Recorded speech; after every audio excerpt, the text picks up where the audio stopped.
Welcome to my channel Daily Bulletin News. Johnny's latest lie digs the hole he's in deeper, plus, Rafe and Jada clash over his new case. Rafe meets with Leo in Horton Square. Leo is irate that lady whistleblower has struck again.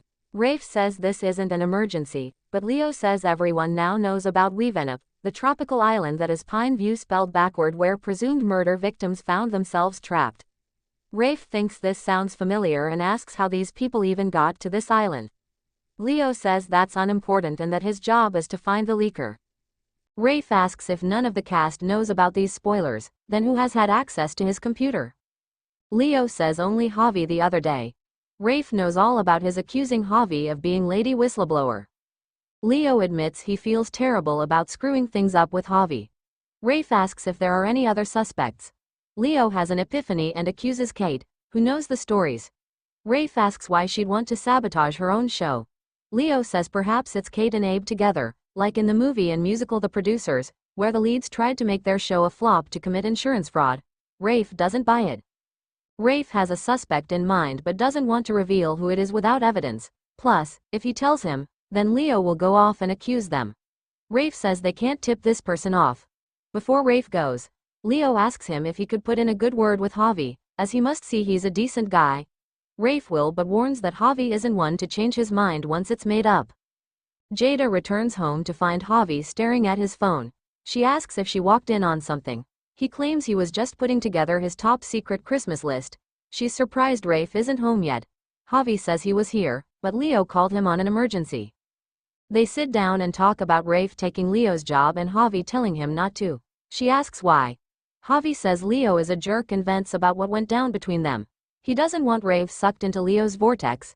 Jada says it's sweet that he wants to protect Rafe, but it's not as if they are going to sleep together, so why doesn't he want him to help Leo?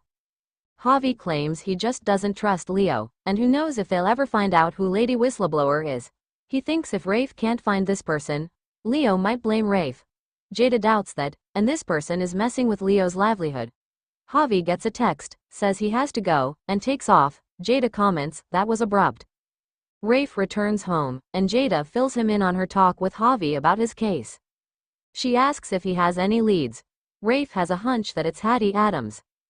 Jada asks what he's going to do, track her down. Rafe says he is and asks if she has a problem with that. She explains that Hattie is her main suspect in Cupcakegate and doesn't need him to get in her way. Rafe chuckles that Javi warned them his new job could throw a wrench into Jada's work. Jada asks him to let her take the lead, but Rafe says he is a pie and can trail anyone he pleases.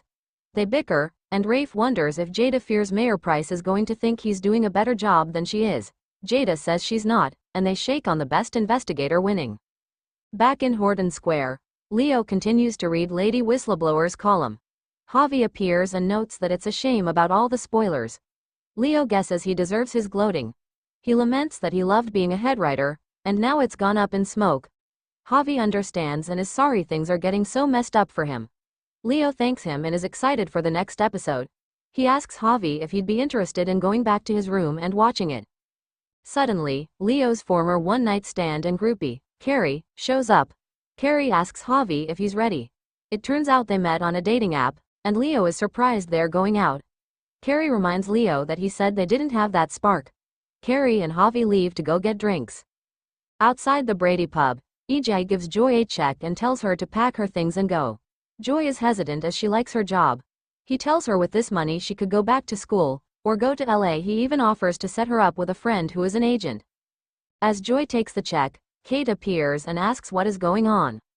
She didn't know EJ knew Joy. EJ says they were just talking about her, and Joy has decided to quit the show. Kate asks Joy why she's leaving. Joy simply says she's not sure it's for her what with the busy schedule, and she's missing New York. Kate says she can't allow her to quit as she has a contract, and she wouldn't want to be in breach of it. EJ says he knows Joy has a contract, which is why Joy hired him to get her out of it. He thinks they can work things out, and Kate can recast the role. Kate doesn't want to, as Joy has a special gift and could be a big star. Kate promises Joy that she and Abe will work to address her concerns, so she asks her not to break her contract. Joy announces that Kate is right, and she wants to stay. Kate is thrilled and promises that she and Abe will address her issues and make schedule adjustments so that she can visit her family in New York more often. Kate walks off, and EJ asks Joy what the hell that was. Joy says she likes her job, she likes being an actress, so why should she give that up? EJ says because she interfered in his son's life. She points out it takes two to tango, and Johnny will have to get used to her being around as she's not going anywhere. She tears up the check and storms off. At the DeMera mansion, Alex tells Johnny that Joy doesn't want to quit, as she loves her job, and he tried to talk her out of leaving.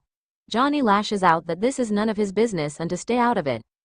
Chanel walks in and asks what is going on. What are they fighting about? Alex says it's about Joy. Chanel asks what about her. Johnny blurts out that Alex slept with Joy. Johnny explains Alex admitted it to him, and he was concerned it wasn't a good idea. Alex says it's true, and Johnny isn't happy about it. Johnny says he was worried after the whole Alex and Stephanie fiasco. Alex says he was explaining that he and Joy aren't married, so it's not as if they're hurting anyone. Chanel says that's not exactly true. Chanel says Joy could be hurt, as there is clearly a power imbalance in this relationship with her being new to the show. She says Joy is new in town, she's vulnerable, and she and Johnny promised to look after her. Plus, Alex is not over Stephanie, and she doesn't want to see Joy get hurt. Alex looks at both Johnny and Chanel and says he doesn't want anyone to be hurt, either. Chanel heads upstairs to learn her lines, and Alex asks Johnny, what the hell was that? Why would he tell Chanel that he and Joy slept together? Johnny says he had to think fast, and besides, Joy is leaving town.